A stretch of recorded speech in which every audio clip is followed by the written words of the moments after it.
La capa de ozono fue descubierta en 1913 por los físicos franceses Charles Fabry y Henry Buisson. Las propiedades fueron examinadas en detalle por el meteorólogo británico G.M.B. Dobson, quien desarrolló un sencillo espectrofotómetro que podría ser usado para medir el ozono atmosférico desde la superficie terrestre. Entre 1928 y 1958, Dobson estableció una red mundial de estaciones de monitoreo de ozono, las cuales continúan operando en la actualidad. La unidad Dobson es una unidad de medición de la cantidad de ozono.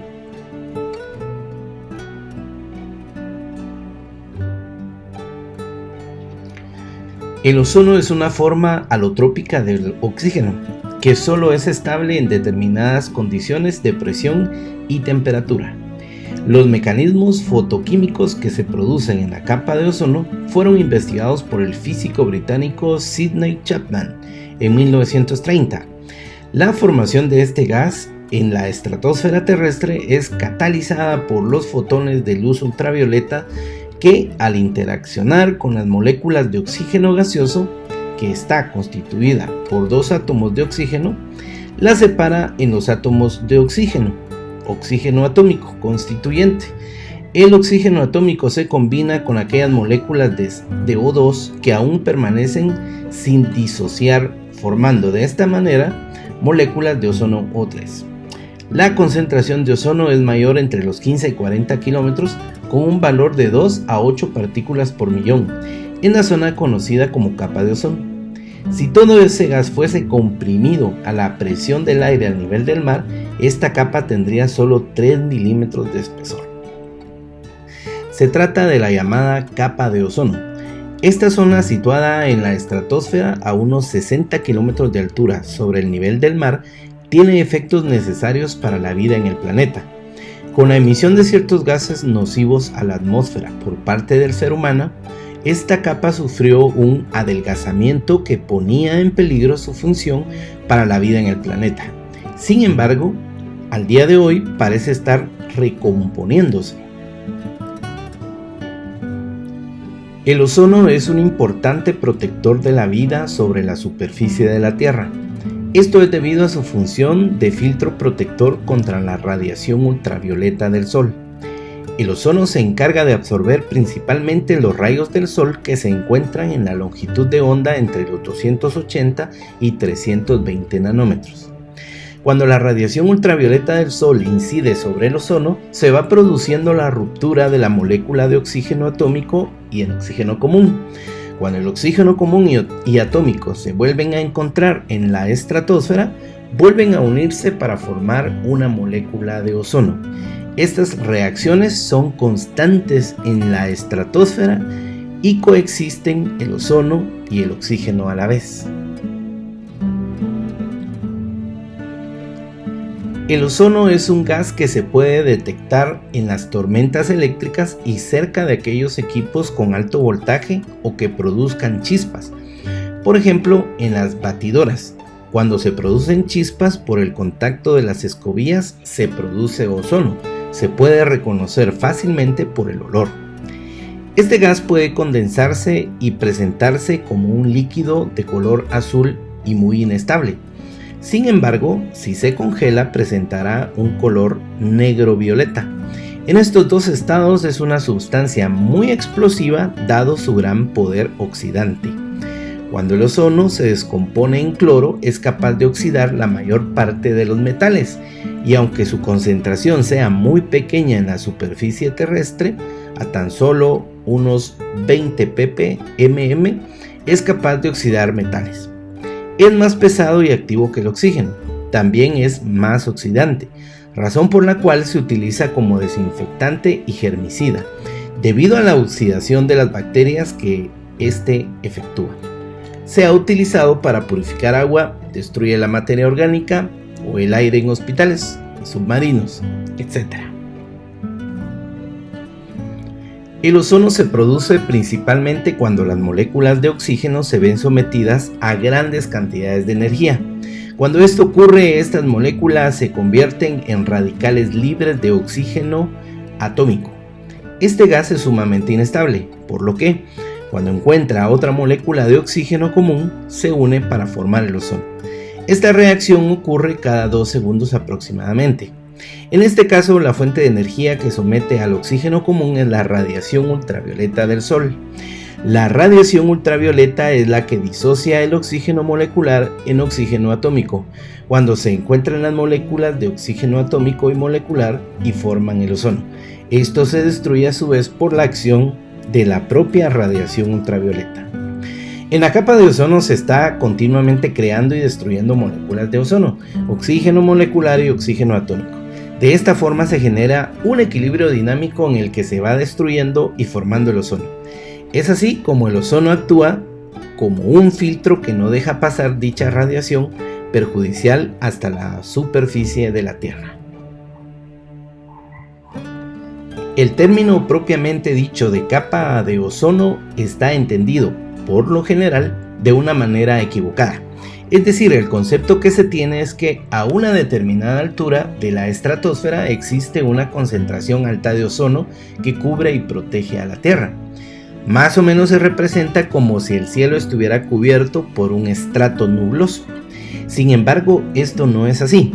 Lo cierto es que el ozono no está concentrado en un estrato, ni está situado a una altura específica, sino que es un gas escaso que está muy diluido en el aire y que, además, aparece desde el suelo hasta más allá de la estratosfera.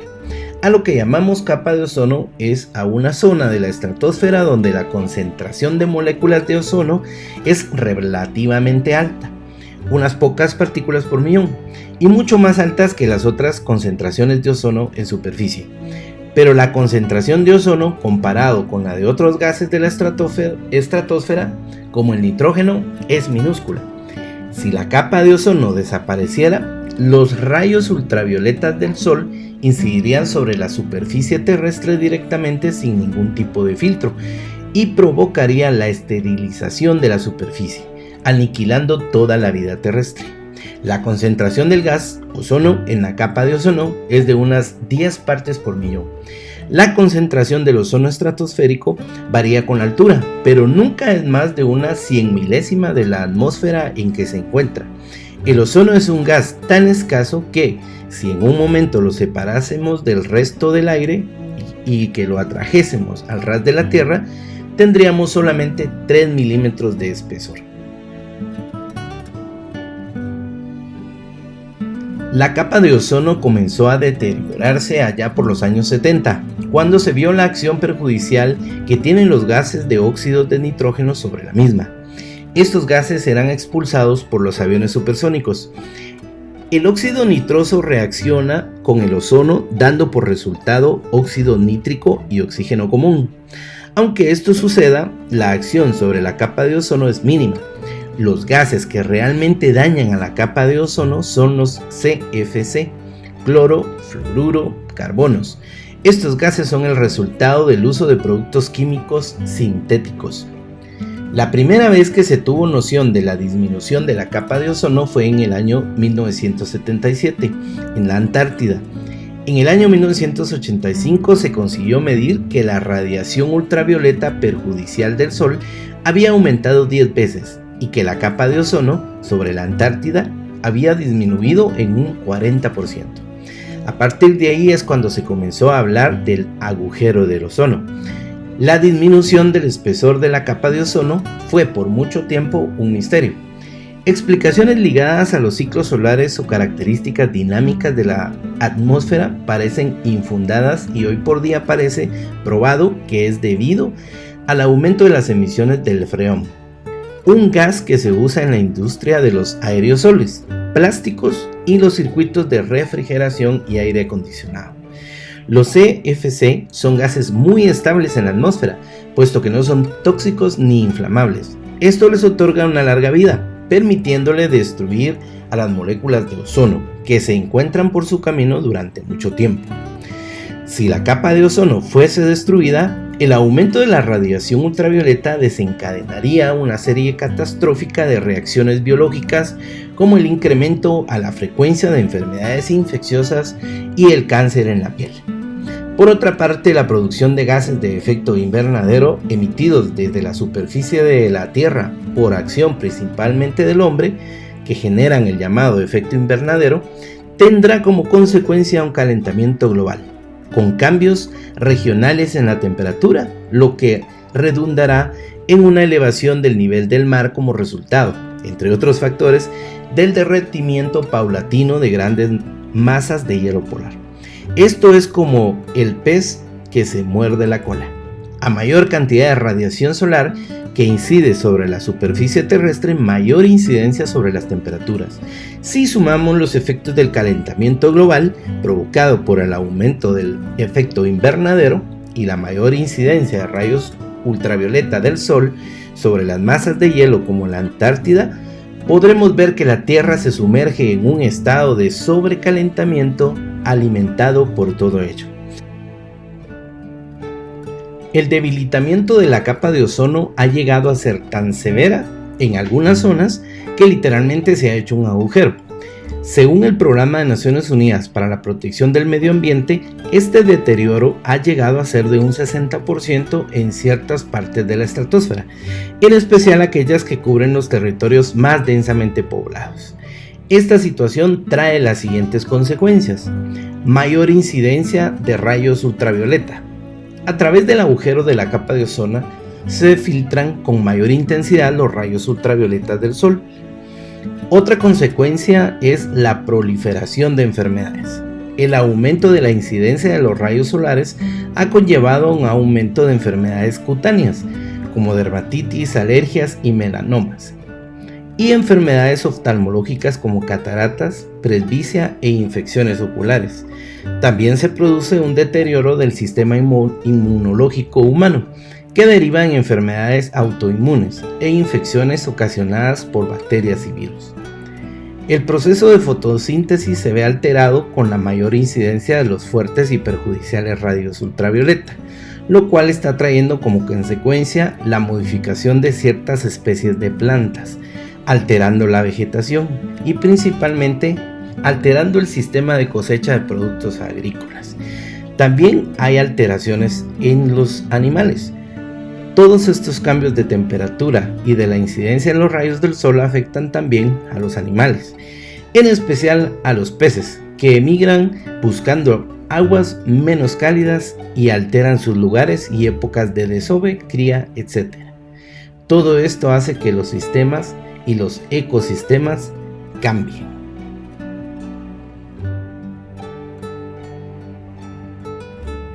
Los científicos de la NASA han obtenido este viernes por primera vez pruebas directas de la recuperación de la capa de ozono.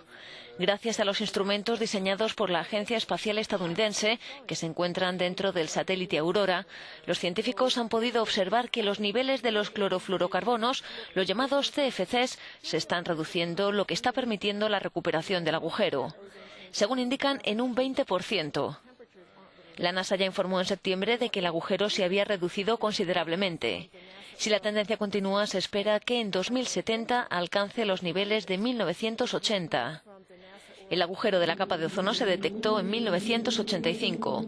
2 años después, la comunidad internacional firmó el Protocolo de Montreal para reducir y luego eliminar por completo la utilización de las sustancias que destruían el ozono y que estaban presentes en los sistemas de refrigeración y aerosoles. El ozono estratosférico es una capa protectora natural, ya que absorbe la radiación ultravioleta que puede causar cáncer de piel y es dañina para las plantas.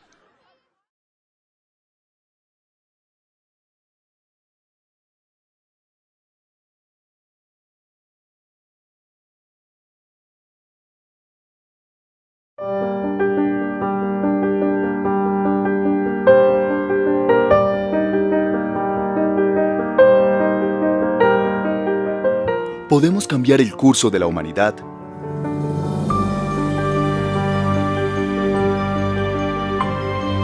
La Tierra es nuestra casa y el lugar donde habitamos. pero también es nuestra madre y la que en nuestra historia como especie nos ha provisto de todo lo que necesitamos para vivir.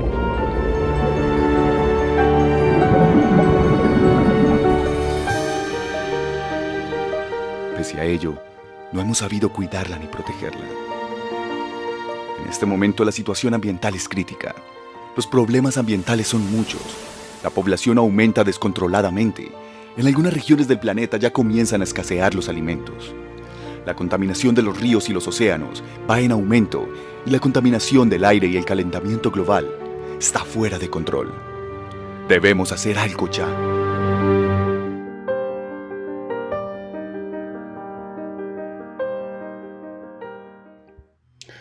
Las cumbres medioambientales que se han dado en la historia empezaron en 1968 con la Conferencia sobre la Biosfera, que se dio lugar en París, Francia. Los principales acuerdos de esta cumbre fue la creación del programa MAB, Hombre y Biosfera, con la misión de hacer compatibles la conservación del medio ambiente y el desarrollo en los distintos países. En 1972 se dio la Conferencia sobre el Medio Ambiente Humano.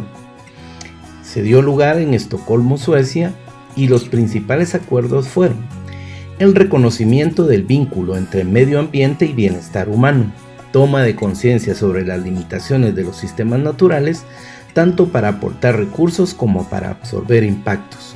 Se menciona también la necesidad de la educación ambiental y se crea el Programa de las Naciones Unidas para el Medio Ambiente, para coordinar y propiciar el respeto al medio ambiente. En 1992 se da la Cumbre de la Tierra o Cumbre de Río del 92. Los principales acuerdos fueron la reunión internacional sobre el medio ambiente más importante hasta el momento, puesto que acudieron casi todos los países del mundo. Se tomó como base el informe Brundtland. Surgen diversos planes de actuación y convenios, la Carta de la Tierra, convenios sobre la biodiversidad CBD, la Agenda 21, convenios sobre el cambio climático y el documento sobre los bosques. En 1997 se da la tercera conferencia sobre cambio climático, en Kioto, Japón. Los principales acuerdos fueron el Protocolo de Kioto, por el cual cada país firmante se comprometía a reducir las emisiones de CO2 y otros gases de efecto invernadero entre el 2008 y el 2012. Se establecen cuáles son los distintos gases de efecto invernadero y algunas actividades humanas que los generan, como por ejemplo el transporte, los procesos industriales, la agricultura y la eliminación de residuos. En el año 2000 se dio la Cumbre del Milenio en Nueva York, en donde los principales acuerdos fueron la Declaración del Milenio, en la que se establecen los objetivos de desarrollo del milenio que deberían alcanzarse antes del año 2015.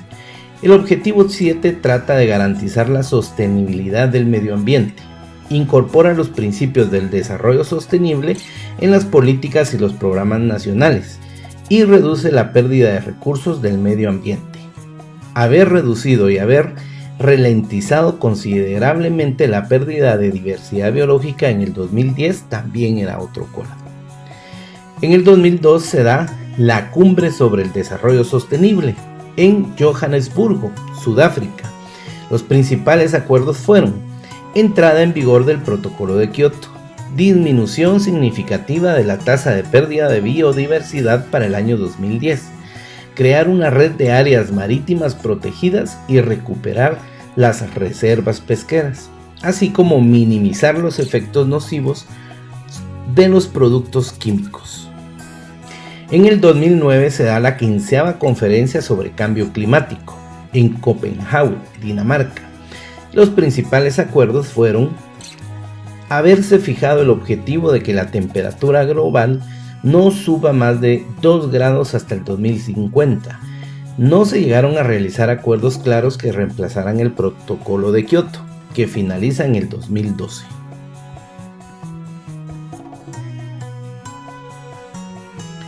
¿En qué consiste la Declaración de Río de Janeiro?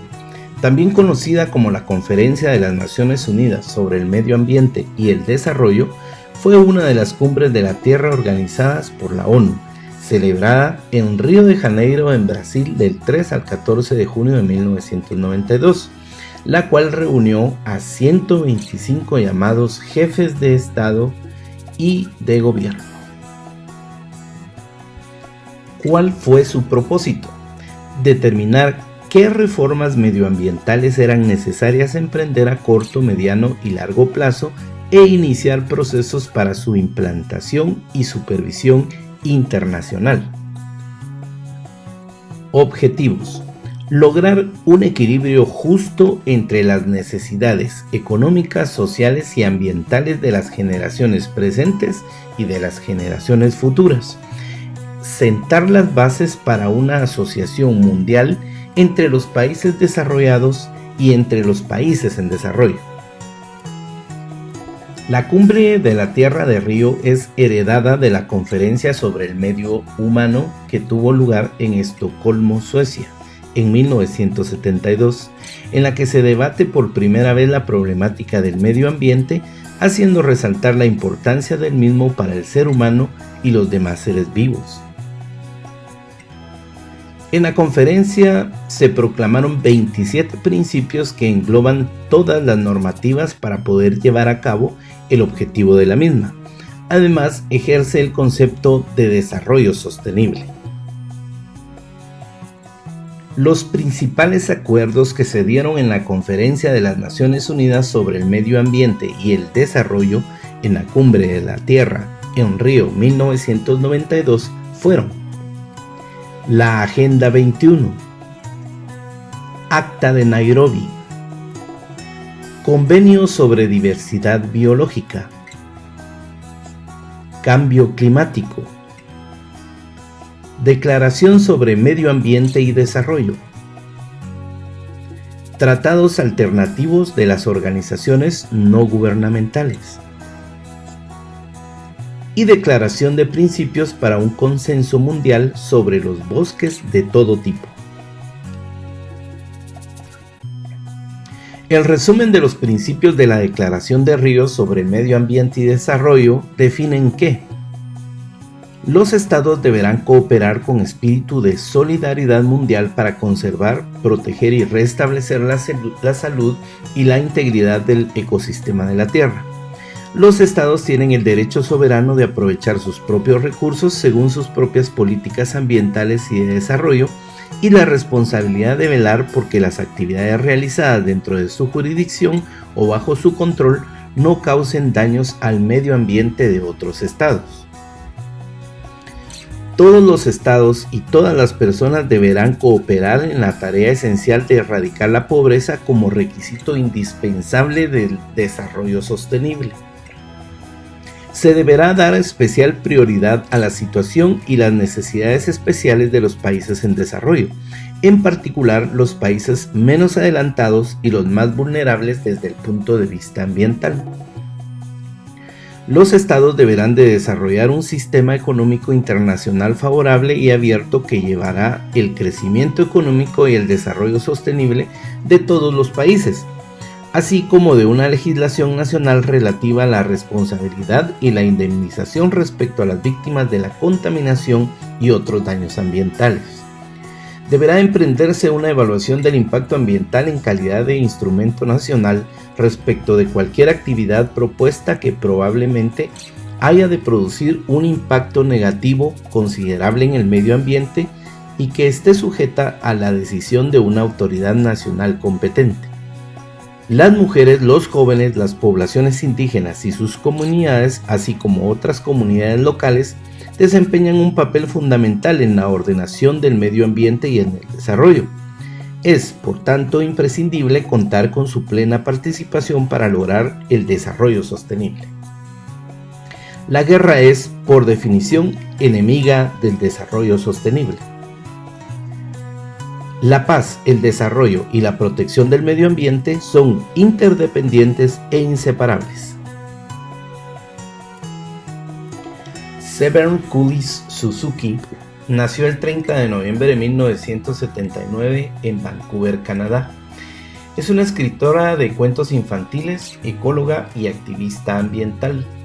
Sus padres fueron David Suzuki, un científico genetista y también activista por el medio ambiente, y la escritora Tara Elizabeth Cullis.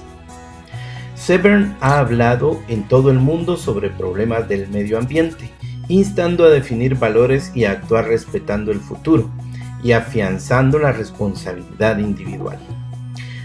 A los 10 años, con su amigo Alexander Marmio, fundó la organización infantil del medio ambiente Environmental Children's Organization, un grupo de niños dedicados a enseñar a otros jóvenes diversos temas sobre medio ambiente.